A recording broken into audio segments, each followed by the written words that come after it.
Olá, seja bem-vindo a este canal. Se você chegou até aqui, é porque você procura uma palavra de Deus para a sua vida e na ocasião nós estamos fazendo uma série de mensagens no livro de Juízes. Eu quero convidar você a, se essa mensagem edificar a sua vida, você possa compartilhar com outras pessoas para que também possam ser edificadas. Então venha comigo para o texto. Você pode abrir a sua Bíblia ou pode acompanhar o texto que será projetado na sua tela. Vamos à leitura. Juízes capítulo 11, versículos de 29 a 40, diz assim: Então o Espírito do Senhor veio sobre Jefté, de modo que ele passou por Gileade e Manassés, chegando a Mispa de Gileade, e dali atacou os amonitas. E Jefté fez o seguinte voto ao Senhor: Se entregares os amonitas nas minhas mãos, qualquer um que sair da porta da minha casa ao meu encontro, quando eu voltar da vitória sobre os amonitas, será do Senhor. Eu o oferecerei em holocausto. Assim, Jefté foi ao encontro dos amonitas para guerrear contra eles, e o Senhor os entregou nas suas mãos. E Jefté lhes impôs grande derrota, conquistando 20 cidades, desde Aroé até Minite e Abel-Queramim. Assim, os amonitas foram subjugados pelos israelitas. Quando Jefté chegou à sua casa em Mispá, sua filha saiu ao seu encontro com danças ao som de tamborins, e ela era sua única filha. Além dela não havia outro filho nem filha. Logo que a viu, ele rasgou as vestes e gritou: Ai de mim, filha minha! Estou muito abatido, e tu és a causa da minha desgraça, pois fiz um voto ao Senhor, e não posso voltar atrás. E ela lhe respondeu: Meu pai, se fizeste um voto ao Senhor, faze comigo o que prometeste. Pois o Senhor te vingou dos teus inimigos, os amonitas. E ela continuou: Concede-me somente 12 meses para vagar pelos montes e chorar com as minhas amigas, porque jamais me casarei. Vai, disse ele, e deixou que fosse por 2 meses. Então ela se foi com as amigas e chorando pelos montes, porque jamais se casaria. Ao fim dos 2 meses, ela voltou ao seu pai, e ele cumpriu o seu voto para com ela. Assim ela nunca conheceu um homem intimamente. Disso surgiu o costume em Israel, de todo ano as israelitas irem lamentar por 4 dias a filha de Jefté, os Leadita. Amém? Vamos orar ao Senhor? Pai, em nome de Jesus, que a Tua palavra possa encontrar morada em nossos corações, que possa transformar as nossas vidas, nos tornar mais parecidos com o Senhor Jesus. A quem quer que ouça essa mensagem, que o Senhor possa transformar as suas vidas. É em nome de Jesus que pedimos e te agradecemos. Amém. Essa já é a nossa terceira mensagem sobre Jefté. Se você não acompanhou as outras, você pode acompanhar aí no arquivo do canal, também nas mensagens sugeridas aqui no vídeo. Na primeira mensagem, nós vimos como Jefté foi rejeitado pelos seus irmãos por não ser filho legítimo, né, do seu pai Gileade, e como o povo depois teve que ir atrás de Jefté, buscar Jefté para que Jefté pudesse comandar o povo na batalha contra os amonitas, já que a Bíblia faz o destaque que Jefté era um homem valente. Na segunda mensagem, nós vimos como Jefté buscou o rei amonita não para de cara e guerrear contra ele, mas ele tentou uma saída pacífica para o conflito. Mas o texto finaliza, né, no versículo 28, até onde nós lemos na mensagem passada, que o rei amonita não deu ouvidos à mensagem que Jefté enviou para ele. Hoje nós veremos como Deus deu a vitória a Jefté sobre os amonitas, porém ele de forma completamente precipitada. Ele fez um trágico voto ao Senhor. É por isso que o tema de hoje é Jefté, uma promessa descabida. Uma promessa que Jefté fez que não tinha cabimento e que por isso trouxe alguns problemas para ele. Nós vamos entender aqui no decorrer da história. Então, a primeira coisa que nós podemos ver nesse texto é que fazer votos a Deus em momentos de euforia, seja essa euforia por uma alegria grande ou a euforia por uma tristeza grande, podemos correr o risco de fazer votos precipitados. Pode ser perigoso fazer esse tipo de voto. Assim como o Gideão, como o texto de Juízes fala sobre Gideão quando ele vai à batalha, também fala aqui sobre Jefté. Veja o versículo 29. Então o Espírito do Senhor veio sobre Jefté, de modo que ele passou por Gileade, Manassés, chegando a Mispa de Gileade, e dali atacou os amonitas. Então, ele foi cheio do Espírito Santo. O Espírito Santo tomou conta dele, assim como havia tomado de Gideão nas suas batalhas que ele enfrentaria. Então ele não enfrentou na sua própria força, mas na força do Espírito Santo. E foi justamente naquele momento de euforia, naquele momento que Jefté prometeu oferecer ao Senhor a primeira coisa que saísse da sua casa. Então ele ofereceria a Deus aquilo ali assim que ele voltasse da batalha em paz. Se ele tivesse vitória, então o que saísse da sua casa ofereceria ao Senhor. A questão é, Jefté precisava fazer essa promessa? Não, porque Deus já ia dar a vitória a ele, independente se ele fizesse esse voto ou não. Deus já havia levantado ele como juiz sobre Israel. Então, depois de ter feito os votos, Jefté vence a batalha. Ele vence depois dos votos, mas ele não vence por causa dos votos. Ele venceria de qualquer forma. Então, foi um voto num momento de euforia, de alegria, mas um voto que era desnecessário. Ele não precisava fazer aquele voto. Ele diz ao Senhor que vai entregar o que sair pela sua porta primeiro. Então, Jefté subjuga ali 20 cidades e domina completamente os amonitas, né? Então ele domina os amonitas, conquista as cidades. Agora, nós precisamos entender que nos momentos de grande alegria ou de grande tristeza, esses momentos podem nos estimular a fazer votos que depois serão difíceis de cumprir. Foi o que aconteceu aqui com Jefté. Ele fez um voto que o que saísse da sua casa ele iria oferecer ao Senhor. E a gente vai ver esses detalhes daqui a pouco, né? Porque esse texto é bem polêmico, tem uma divisão grande, né, de pensamento aqui, mas o fato é que ele prometeu oferecer ao Senhor. Veja o versículo 30 e 31. E Jefté fez o seguinte voto ao Senhor: se entregar os amonitas nas minhas mãos, qualquer um que sair da porta da minha casa ao meu encontro, quando eu voltar da vitória sobre os amonitas, será do Senhor. Então ele está consagrando aquilo a Deus. E aí ele completa: eu oferecerei em holocausto. Daqui a pouco a gente comenta mais sobre essa parte aqui. Agora, o fato é o seguinte: quando fazemos votos a Deus, uma vez que esses votos foram feitos, a melhor opção que nós temos é cumprir os votos. Lá em Eclesiastes capítulo 5, versículo 5, diz que é melhor não votar do que votar e não cumprir. Se fazemos um voto a Deus, fazemos uma promessa ali ao Senhor, nós precisamos cumprir aquele voto que fizemos. Então Jefté fez o voto e ele precisaria cumprir esses votos. Votos a Deus deveriam servir muito mais de gratidão por aquilo que Deus fez por nós do que pela aquisição de um favor. Então ele faz um voto pedindo ali a vitória naquilo ali. A gente tem que lembrar que Deus já prometeu ser conosco em todos os momentos. Jesus disse que estaria conosco em todo o tempo até a consumação dos séculos. Então o Senhor está conosco. Ele já nos prometeu que nos abençoaria. Então, se a gente está fazendo o que é a vontade de Deus, a gente não precisa estar votando para ter vitória nas questões, a não ser que aquelas questões estão fora da vontade de Deus. Então, nem adianta fazer voto. Nesse sentido, o que nós podemos fazer é, com o coração alegre pela resposta de Deus, fazer votos como forma de agradecimento ao Senhor e não simplesmente tentando trocar, barganhar com Deus para ter uma vitória em alguma questão.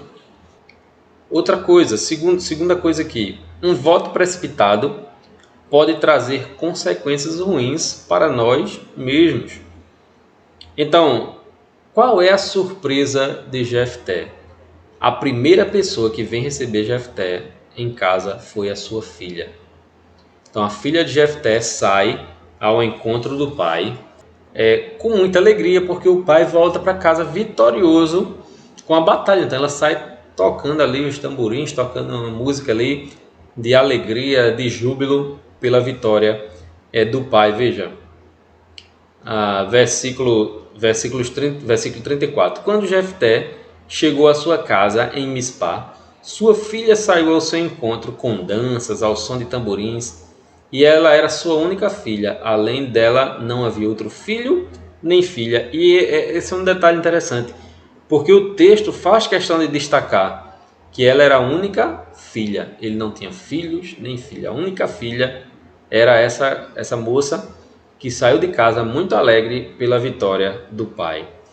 Então, ao lembrar-se dos votos que havia feito de forma completamente precipitada, Jefté se desespera, porque agora é a filha dele, a única filha dele, que ele tem que consagrar, e supostamente, aqui a gente vai falar mais disso depois, eu insisto nisso, supostamente oferecer ela ali em holocausto, e precisamos lembrar que a palavra holocausto significa sacrifício totalmente queimado, é um sacrifício que é queimado até as cinzas. Então, essa é a ideia ali da palavra. Agora, com o desespero de Jefté, que fez um voto ao Senhor, a filha dele vai questioná-lo sobre isso, e ele conta que fez um voto e que estava angustiado por ela. Então, ela mesma é a pessoa que vai lá consolar o seu pai. Veja o versículo 36. E ela lhes respondeu: meu pai, se fizeste um voto ao Senhor, faz comigo o que prometeste, pois o Senhor te vingou dos teus inimigos, os amonitas. Ora, se faz um voto para ter vitória, você tem vitória, agora você precisa cumprir o seu voto. Então, ela fala isso para o pai: o Senhor precisa cumprir, independente do que for. Nós precisamos encarar os votos a Deus como algo muito sério, e que, uma vez que são feitos, não podemos recuar. Mais uma vez, lembrando Eclesiastes, é melhor não votar do que votar e não cumprir. Então, diante de Deus, quando fazemos uma promessa, um voto a Ele, é nosso dever cumprir aquele voto. É uma coisa séria. Deus encara como uma coisa séria. Portanto, fazer de forma precipitada só irá trazer prejuízos para nós mesmos, né? Quando a gente promete a Deus, mas depois que a gente consegue aquilo que a gente quer, a gente viu que foi longe demais. Foi longe demais do que foi muito mais distante do que aquilo que a gente estava disposto a dar realmente. Então é importante ter cuidado, porque o prejuízo vem para nós mesmos, né?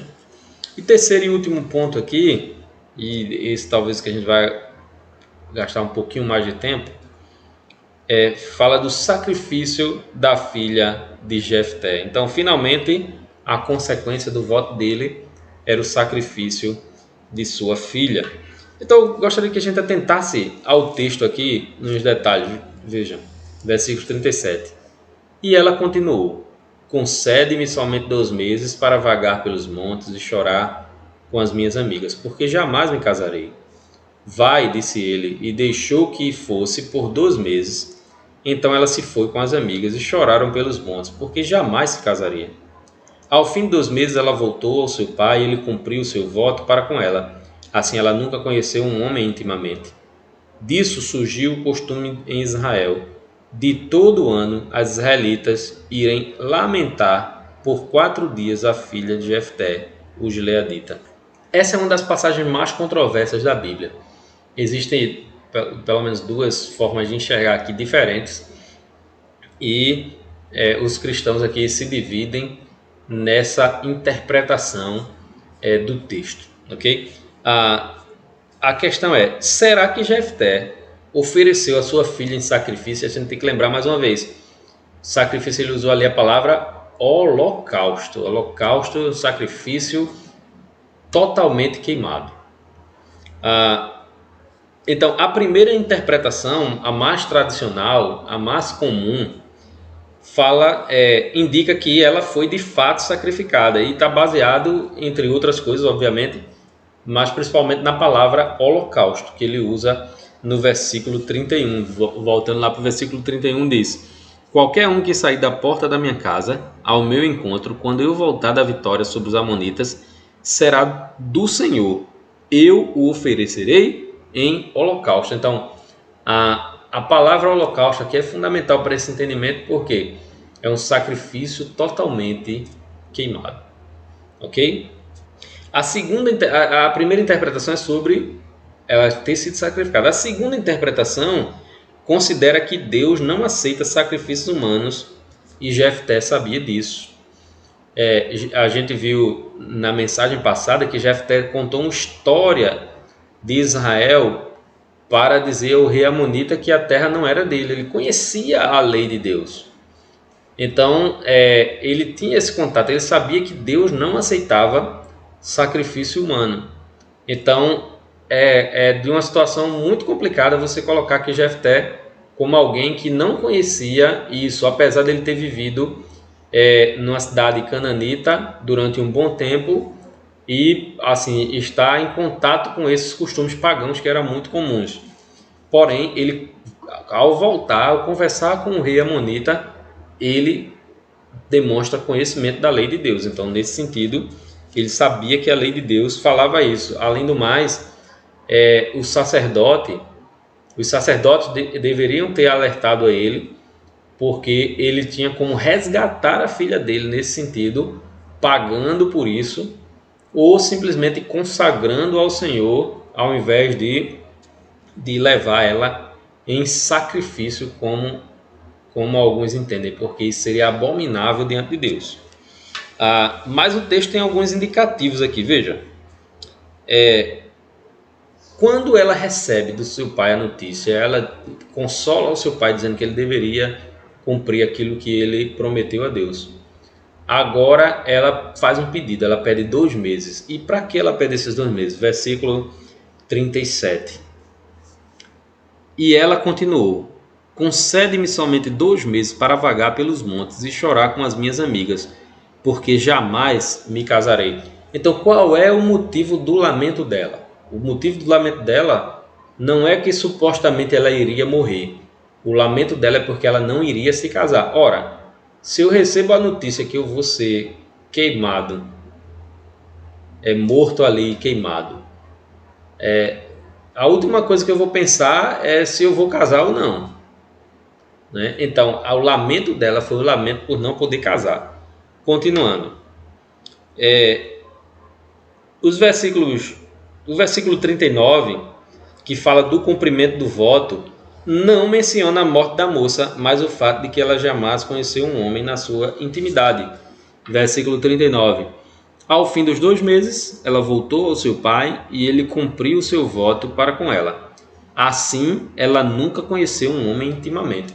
Então, em vez do texto dizer assim, ela foi oferecida a Deus em holocausto, não. O texto diz que assim, ela nunca conheceu um homem na sua intimidade, ou seja, ela nunca teve relações sexuais com um homem. Nesse sentido, ela está mais uma vez no texto lamentando o fato dela não ter se casado. E o costume mencionado aqui, no final, né, no versículo 40, final do versículo 39 do 40, né, assim ela nunca conheceu um homem intimamente. Disso surgiu o costume de Israel, de todo ano as israelitas irem lamentar por 4 dias a filha de Jefté, o gileadita. Então perceba aqui, não se conhece esse costume depois daqui do livro de Juízes. Esse não é um costume que fez parte da história de Israel por um bom tempo, não. O que acontece é o seguinte, o costume era, essa menina ela não foi oferecida em holocausto, ela foi consagrada ao Senhor. E como ela foi consagrada ao Senhor, ela não se casaria, porque agora ela pertencia exclusivamente a Deus. Então ela não se casaria. E Jefté perderia a oportunidade de ter descendentes, o que era uma tragédia também para aquela época. Porque, na realidade, uma pessoa que não tivesse filhos era considerada como uma amaldiçoada. Então, nesse sentido, Jefté não teria descendentes. Então, era uma tragédia sim para ele, que a gente aqui na nossa época aqui não consegue compreender bem, mas para aquela época era muito forte. Então essa menina ela foi consagrada. E qual era esse costume? O costume é que enquanto ela vivia nesse seu retiro, alguns estudiosos dizem que possivelmente ela tenha sido aquilo que é talvez a primeira freira, né, da história, aquilo que a gente conhece como as mulheres que se consagram ali no catolicismo, né, e se tornam freiras, se recolhem do mundo exterior para viver consagradas ao Senhor. Então, seria essa a ideia aqui na situação da filha de Jefté. Ela teria se retirado para se consagrar ao Senhor, não casaria. E as filhas de Israel, uma vez por ano, iam visitá-la e passava 4 dias lamentando o fato de ela não ter podido casar mais uma vez. Então, cabe aqui a ideia do holocausto, do sacrifício. Não é impossível, porque a época de Juízes é uma época dura, difícil e de muitos pecados, e a gente já viu muitas atrocidades, muitas coisas erradas acontecendo. Porém, eu não consigo enxergar no texto essa questão. Então, de uma forma ou de outra, né, foi uma tragédia para Jefté, porque ele não teria descendentes. Ok? Então, como é que a gente pode aplicar esse texto? Vamos para as aplicações, né? Para a gente poder entender. Primeiro que nós temos que ter cuidado com os momentos de grande alegria ou de grande sofrimento, pois podemos fazer votos ao Senhor, nos quais poderemos nos arrepender depois, né? Que a gente não vai ter condições de cumprir, e aí vai ser um problema, porque uma vez que fazemos um voto a Deus, nós precisamos entender isso como uma coisa importante, né? Fazer votos a Deus é algo tão sério que devemos cumprir, independentemente das consequências. Então, por isso, é muito melhor que nós possamos fazer votos a Deus, agradecendo a Deus pelo que Ele fez por nós, do que tentando barganhar com Deus para ganhar alguma coisa, porque a gente precisa lembrar, o Senhor está conosco, Jesus prometeu isso, eis que estou convosco todos os dias, até a consumação dos séculos. Ele está conosco para nos abençoar, para nos dar vitória nos momentos que precisamos. A gente precisa andar nos seus caminhos e assim acontecerá. Então não há necessidade de votos para receber alguma coisa de Deus. Agora, nós podemos fazer sim votos de louvor ao Senhor. Isso será muito menos arriscado, desde que a gente faça com muita consciência e com racionalidade, para que a gente não possa dizer que vai fazer alguma coisa que a gente não tem condições de cumprir. Amém? Deus possa te abençoar, possa ajudar você a aplicar a sua palavra na sua vida e que possa nos ajudar cada dia mais a nos tornar mais parecidos com o Senhor Jesus. Vamos orar ao Senhor. Pai, muito obrigado pela tua palavra. Nos abençoa e nos ajuda a termos a consciência de que precisamos buscar sim ao Senhor. Podemos fazer votos ao Senhor, mas votos de louvor, de gratidão, e não tentando barganhar com o Senhor para que precipitadamente possamos fazer votos como Jefté, que se precipitou e teve toda a situação com a sua filha.